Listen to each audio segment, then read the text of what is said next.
Police কোনো গুলি করে না, সব ছাত্রলীগ আওয়ামী লীগেরা দুইজন মাথায় ইচ্ছা করে আমরা কোনো অ্যাটাক করি না, আমাদের আগে অ্যাটাক করছে, দুইজনকে মাথায় গুলি করে মগজ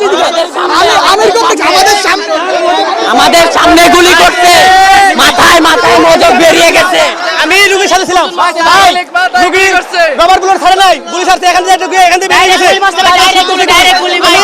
আমি দাঁড়িয়ে মাত্র হসপিটালে গেলাম, ডাক্তার বললো ডাইরেক্ট রবার বুলেট মারছে, রবার বুলেট ছাড়ে নাই।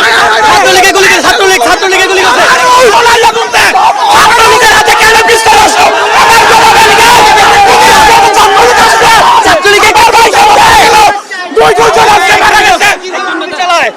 তারা গুলি করে কি